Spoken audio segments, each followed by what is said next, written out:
नमस्कार, आप सभी का रमेश सुरवेल यूट्यूब चैनल पर बहुत हार्दिक स्वागत है। शिक्षक भर्ती परीक्षा 2023 रीट मेंस परीक्षा 2023 के रिजल्ट पर रोक लगवाने के लिए स्टे के लिए सुप्रीम कोर्ट में एक याचिका लगाई जाती है। इस मामले की सुनवाई 15 मई 2023 को सुप्रीम कोर्ट के justice Aniruddha Bose and justice Sudhanshu Dhulia ji के बेंच में इस मामले की सुनवाई होती है।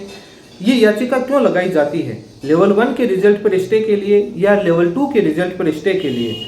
किस कारण से याचिका लगाई गई? क्यों रिजल्ट पर स्टे लेना चाहते थे? इस बात को लेकर इस वीडियो में मैं विस्तार से चर्चा करूंगा। वीडियो को पूरा जरूर देखें। इसी के साथ बीएसटीसी वर्सेस बीएड विवाद के फैसले को लेकर एनसीटी द्वारा प्रकाशित 28 जून 2018 अधिसूचना रद्द मामले को लेकर सुप्रीम कोर्ट ने 12 जनवरी 2023 को फैसला सुरक्षित किया, लेकिन अभी तक फैसला नहीं आया। इस फैसले को लेकर बिहार से, मध्य प्रदेश से, हिमाचल से, पश्चिम बंगाल से काफ़ी जेबीटी, डीएलएड, बीएसटीसी छात्रों के मेरे पास कॉल और मैसेज आ रहे हैं। यूट्यूब पर मैसेज आ रहे हैं, टेलीग्राम पर मैसेज आ रहे हैं, फेसबुक पर मैसेज आ रहे हैं कि फैसला कब आएगा, सुप्रीम कोर्ट कब फैसला प्रोनाउंस करेगा, कब फैसला सुनाएगा, इतनी देरी क्यों हो रही है। यहाँ तक लिख रहे हैं कि आप फैसले को लेकर कुछ कर क्यों नहीं रहे, आप कोई एप्लीकेशन या रीट क्यों नहीं दाखिल कर रहे। इस बात को लेकर इस वीडियो में मैं विस्तार से चर्चा करूंगा कि फैसला कब तक आ सकता है। सबसे पहले शिक्षक भर्ती परीक्षा 2023 रीट मेंस परीक्षा 2023 पर लेवल 1 के रिजल्ट पर स्टे के लिए सुप्रीम कोर्ट में एक याचिका लगाई जाती है। जो याचिका करता है बिशन सिंह हैं, वो सुप्रीम कोर्ट में याचिका लगाते हैं। ये याचिका रीट लेवल 1 के रिजल्ट पर स्टे के लिए लगाई जाती है। लेकिन होता क्या है सुप्रीम कोर्ट में, वो देखते हैं। वैसे आप सभी को मालूम होगा कि बीएड वालों ने रीट 2022 में अपने फॉर्म भरवाने के लिए, लेवल 1 में फॉर्म भरवाने के लिए उस समय भी उन्होंने 2022 में एक चाल चली थी, सुप्रीम कोर्ट में एक याचिका दाखिल की थी। उस याचिका संख्या आपके स्क्रीन पर है। 355 सिविल रीट पिटीशन है, 355/2022 ये याचिका सुप्रीम कोर्ट में लगी थी। उस समय मुकेश कुमार बनाम स्टेट ऑफ राजस्थान, जिन्होंने रीट 2022 लेवल 1 में फॉर्म भरवाने के लिए लगाई थी, छुप के आराम से लगाई थी कि अनुमति ले आएंगे। लेकिन उस समय सुप्रीम कोर्ट ने इनको फॉर्म भरने से इनकार कर दिया था और इनको कहा कि सब्जेक्ट टू रीट पिटीशन रहेगा, आपको फॉर्म भरने की अनुमति नहीं दी जाती। उसी प्रकार से इन्होंने अभी पुनः ऐसी ही चाल चली। हम भी चाहते थे कि ये करें, बहुत अच्छा हुआ, लेकिन रीट 2023 जो रीट मेंस परीक्षा 2023 शिक्षक भर्ती परीक्षा 2023 से लेवल 1 के रिजल्ट को लेकर इन्होंने हाईकोर्ट में पहले याचिका लगाई। हाईकोर्ट ने कहा कि सुप्रीम कोर्ट जो फैसला करेगा वो हम यहाँ पर लागू कर देंगे। ये यहाँ पर सक्सेस नहीं हो पाए। उसके बाद ये सुप्रीम कोर्ट जाते हैं। लेकिन उससे पहले जो बिहार, मध्य प्रदेश, हिमाचल, पश्चिम बंगाल से जो छात्रों के मेरे पास मैसेज आ रहे हैं, हम कुछ क्यों नहीं कर पा रहे। मैं आपकी पीड़ा को समझ पा रहा हूँ। राजस्थान में बीएड बाहर होकर ज्वाइनिंग हो रही है, बट आपके काफ़ी बड़ी समस्या है। लेकिन आपकी स्क्रीन पर है, बॉम्बे हाईकोर्ट में एक याचिकाकर्ता ने याचिका लगाई और उसका फैसला समय से नहीं हो रहा था और काफ़ी लंबा चल रहा था। तो वो पिटिशनर सुप्रीम कोर्ट में एक याचिका दाखिल करता है। आपकी स्क्रीन पर है, वो आप देख सकते हैं। सुप्रीम कोर्ट में याचिका दाखिल करता है और वो डिमांड करता है कि बॉम्बे हाईकोर्ट को सुप्रीम कोर्ट डायरेक्शन दे कि एक टाइम लिमिट बाउंड में केस को डिस्पोज किया जाए। लेकिन सुप्रीम कोर्ट उस पिटिशनर पर 1.5 लाख रुपए का जुर्माना लगा देता है। इसलिए जो जजमेंट रिजर्व किए जाते हैं उसकी कोई समय सीमा नहीं होती है कि वो कितने भी दिन में जज स्वतंत्र होते हैं, वो अपना फैसला सुना सकते हैं। इसलिए हम नहीं चाहते कि ऐसा नुकसान किसी और को उठाने को पड़े। सुप्रीम कोर्ट के रूल और प्रोसीजर, कानून और नियम के तहत ऐसे कोई भी प्रावधान नहीं है कि फैसला जल्दी सुनाने के लिए वहाँ पर कोई एप्लीकेशन या आईए कुछ लगाई जा सके। ऐसा कोई प्रावधान नहीं है। इसलिए जुर्माना भी लग जाएगा, इसलिए नहीं लगा सकते क्योंकि नियम अनुमति नहीं देता है। अब बात आते हैं कि आप धैर्य रखिए, फैसला जल्द आएगा। बीएसटीसी सत्य में जयते, बीएसटीसी जीतेगी, आप वेट कीजिएगा। बट अब बात करते हैं कि सुप्रीम कोर्ट में 11 मई को केस रजिस्टर करवाया जाता है, civil writ petition Bishan Singh के द्वारा। उसके साथ और भी पिटिशनर हैं, आपके स्क्रीन पर है। 13 मई को ये याचिका वेरीफाई होती है और 15 मई 2023 को इस मामले की सुनवाई होती है। सुप्रीम कोर्ट के जज justice Aniruddha Bose and justice Sudhanshu Dhulia ji के बेंच में इस मामले की सुनवाई होती है। यहाँ पर याचिकाकर्ताओं की तरफ से ये दलील दी जाती है कि रीट जो शिक्षक भर्ती परीक्षा 2023 है उसका रिजल्ट आने वाला है, क्योंकि 25 फरवरी 2023 को इसकी एग्जाम हो चुकी है और सरकार रिजल्ट जारी करने के फुल्ली एकदम प्रोसेस में है और इसके बाद जल्द ही ज्वाइनिंग होगी। तो ये स्टे के लिए डिमांड की जाती है। ये कहते हैं कि सर इस पर शिक्षक भर्ती 2023 को आप रोकिए, जब तक सुप्रीम कोर्ट आप जो सुरक्षित फैसला है वो नहीं सुनाते हैं तब तक आप इस रिजल्ट को पर स्टे लगाइए। और इसी के साथ उस समय वो तमाम तरीके की दलील दी जाती है और स्टे की डिमांड की जाती है। सुप्रीम कोर्ट कहता है कि फैसला सुरक्षित है, हमको मालूम है, और आगे की तारीख दे देते हैं। जुलाई सुप्रीम कोर्ट ऑर्डर पास करता है, लिस्टिंग करता है इस मैटर को जुलाई के 3rd वीक में। जो कंप्यूटर जनरेटेड डेट उसको 17 जुलाई दिखा रहा है, जो आपकी स्क्रीन पर है ऑर्डर। जुलाई के 3rd वीक में इस मामले को सुनेंगे। इससे साफ निर्देशित हो गया कि इस मामले का फैसला जुलाई में आएगा। मई के अंदर आने के चांसेस कम है, क्योंकि अभी नेक्स्ट वीक से समर वेकेशन सुप्रीम कोर्ट का स्टार्ट होने वाला है, तो फैसला आने की उम्मीद कम है। समर वेकेशन के दौरान काफ़ी लोग बोलते हैं कि सर फैसला आ जाता है, लेकिन बहुत कम चांसेस होते हैं कि समर वेकेशन के समय फैसला आए। कोई सीरियस मैटर हो, कोई बेल मैटर हो, कोई वैसा हो तो आ जाता है, लेकिन जज इंडिपेंडेंट है, स्वतंत्र है, उनको जब वो उचित लगता है तो दे सकते हैं, बट बहुत कम चांसेस है।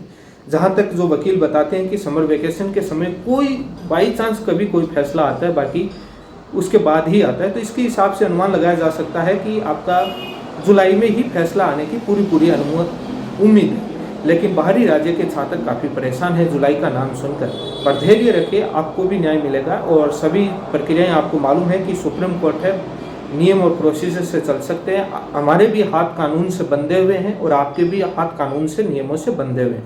वो इंडिपेंडेंट है, उनको जब उचित लगेगा। लेकिन बीएड वालों ने ये याचिका क्यों लगाई? पहले हाई कोर्ट में लगाई, उसके बाद सुप्रीम कोर्ट में लगाई। इस पर मैं डिटेल से चर्चा करना चाहूँगा। उनको राहत तो नहीं मिली, क्योंकि रीट 2022 के में भी इन्होंने लेवल 1 में फॉर्म भरने के लिए याचिका लगाई, वहाँ पर भी इनको अनुमति नहीं मिली। इन्होंने देखा उन्हें अपन छुप कर लगा देते हैं, काफ़ी लोगों के सवाल और भी होंगे। तो इन्होंने देखा कि जनवरी 2023 में फैसला सुरक्षित किया। ये जनवरी में फैसला ले आ रहे थे, बाद में फरवरी, मार्च, अप्रैल, मई, तारीख पर तारीख चल रही है। लेकिन इन्होंने देखा कि कहीं ना कहीं फैसला बदला जा रहा है, इसलिए इतना समय लग रहा है। इसलिए क्यों ने अभी तक फैसला लिख लिया होगा, कुछ ना कुछ अपने पॉजिटिव चला है, इसलिए अपन जाते हैं और अपने याचिका लगाते हैं और तुरंत स्टे मिल जाएगा अपने को कि भाई अपने पक्ष में फैसला लिखा गया होगा लगभग, या सुनाने वाले होंगे इसी मई के वीक में।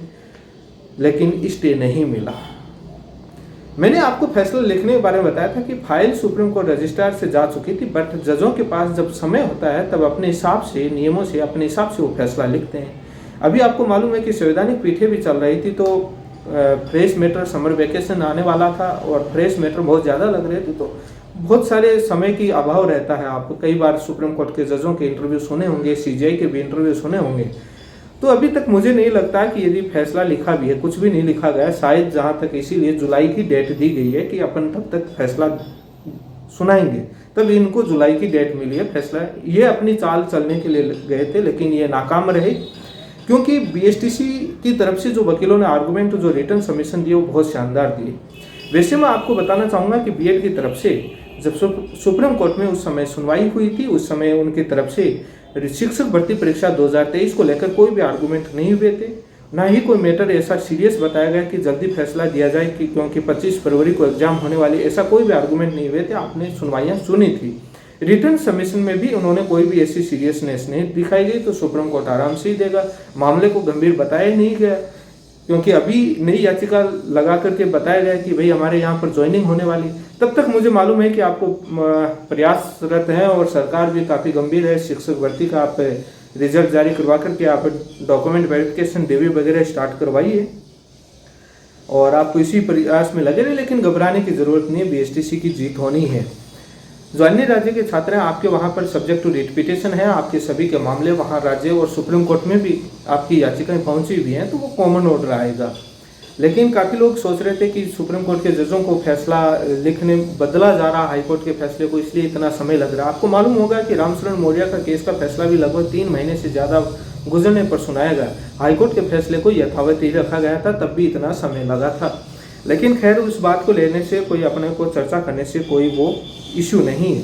लेकिन एक बार पुनः बीएड है वो रीट दो जो शिक्षक भर्ती परीक्षा 2023 रीट मेंस परीक्षा लेवल 1 के रिजल्ट पर स्टे लेने में नाकाम हुई। ये बीएसटीसी संघर्ष समिति की तरफ से शानदार पैरवी की बदौलत है और शानदार रिटर्न आर्गुमेंट की बदौलत है और आपकी मेहनत है, उनको स्टे नहीं मिला है और उन्होंने रिट पिटीशन में बाकायदा स्टे की डिमांड की भी है। जो बीएड की तरफ से लगी हुई है उसमें रिट पिटीशन में स्टे की डिमांड की हुई है। जो आपके सिमिलर मैटर है वो ऑफिस रिपोर्ट में दिखा रहा है। देवेश शर्मा और आपके मुकेश कुमार जो रिट 2022 है वो दोनों सिमिलर मैटर भी आ रहे हैं। तो बीएड ने एक बार पुनः वही चाल चलने की कोशिश की, लेकिन वो अपनी चाल में नाकाम नहीं हुए, सफल नहीं हो पाए। और मैंने बाहरी राज्यों के मामले को लेकर भी बता दिया, आप वेट कीजिए और फैसला जल्द आएगा, आपको इंतज़ार करना होगा, इसके अलावा कोई उपचार नहीं है। पंजाब के अंदर बीएड बाहर होकर ज्वाइनिंग हो रही है, तो उन साथियों को ज़्यादा कोई चिंता नहीं है। और केविट, अब काफ़ी लोगों के मन में सवाल होगा कि बीएसटीसी संघर्ष समिति को इस केस के बारे में मालूम क्यों नहीं चला। केविट लगाई गई थी जो 2022 में, शायद 2021 के लास्ट में लगाई थी जब वो सुप्रीम कोर्ट गए थे, या 2022 के जनवरी महीने में कुछ ऐसे ही लगी कि वो आप वेबसाइट पर चेक कर सकते हैं। तो केविट का एक टाइम लिमिट होता है 90 दिन का, 90 डेज का। तो 90 डेज कब के पार हो गए, उसके बाद केविट की वैलिडिटी एक्सपायर हो जाती है, इसलिए उस पर किसी प्रकार की कोई इन्फॉर्मेशन बीएसटीसी संघर्ष समिति, और वैसे भी ऑर्डर रिजर्व हो गया तो उस मामले में आपको नहीं मिल सकती कोई भी इन्फॉर्मेशन। इसलिए वकील, क्योंकि अपने आर्गूमेंट ही, अपने बहस ही इतनी शानदार हुई है कि ज़रूरत ही नहीं है, क्योंकि नोटिस ही नहीं मिलता है। जब केविट की लिमिट एक्सपायर हो जाती है, सरकार की भी केविट थी वो भी एक्सपायर होगी, तो ये मामला है। तो ये बीएसटीसी संघर्ष समिति बाद में जब विपक्षी बताता है कि उसके बाद वकीलों से संपर्क किया गया, उनके रिट पिटीशन में क्या मेंशन किया गया वो पता लगा, तो स्टे की डिमांड की गई थी और रिट पिटीशन में आईए वगैरह लगाई हुई थी। साफ साफ यही उनकी डिमांड थी कि रीट 2023 को, रीट मेंस 2023 को कैसे भी करके रोका जाए, क्योंकि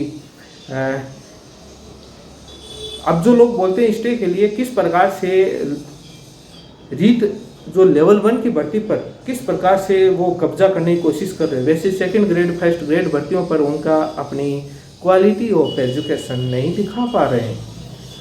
क्वालिटी ऑफ एजुकेशन की जो बात करने वाले लोग हैं वो सेकंड ग्रेड, थर्ड ग्रेड और लेवल 2 के अंदर नहीं दिखा पा रहे हैं, लेवल 1 में दिखा पा रहे हैं। लेकिन ठीक है, उनका अपना एक राइट है, उस पर प्रोसेस से वो चल रहे हैं। मैंने ऑफिस रिपोर्ट वगैरह बता दी, ज्वाइनिंग आपकी तब तक आप प्रोसेस में रहिए, तब तक हो जाएगी। और जो इस मामले की सुनवाई 3rd वीक में होगी। जो बीएड की तरफ से पैरवी करने वाले, जो पहले जो मैटर में पैरवी कर रहे थे वही वकील थे, अमित पवन एओआर साहब थे और उनके साथ तमाम जो वकील थे। और इन सभी बातों को लेकर मैंने बता दिया याचिका क्यों लगाई गई थी और फैसला कब तक आएगा वो भी मैंने बता दिया है। और बाकी मैं डेट नहीं देता, मैं पहले भी कहा था कि अब फाइल गई हुई है, कभी भी आ सकता है। जब वो फैसला लिखेंगे, वो गोपनीय चीज़ें किसी को मालूम नहीं होती है, तो इसीलिए मैं वो कह रहा था। लेकिन वो जुलाई की डेट दी, उससे साफ निर्देशित हो रहा है कि फैसला लिखा नहीं गया है, साफ साफ इंडिकेट हो रहा है कि फैसला लिखा नहीं गया। फैसला लिखा हुआ होता तो अभी बोल देते कि हम 2-4 दिन में सुना देंगे, ठीक है। फैसला लिखा हुआ होता तो इसका मतलब फैसला लिखा हुआ। समर वेकेशन में बहुत कम चांसेस हैं। ये मैंने कुछ चीज़ें दोबारा रिपीट कर दी हैं, लेकिन आप घबराएं नहीं। और अन्य राज्य के लोग भी, चाहे कोई भी हो, वो थोड़ा धैर्य रखें, सब्र का फल मीठा होता है। इसी के साथ आप सभी का बहुत बहुत धन्यवाद।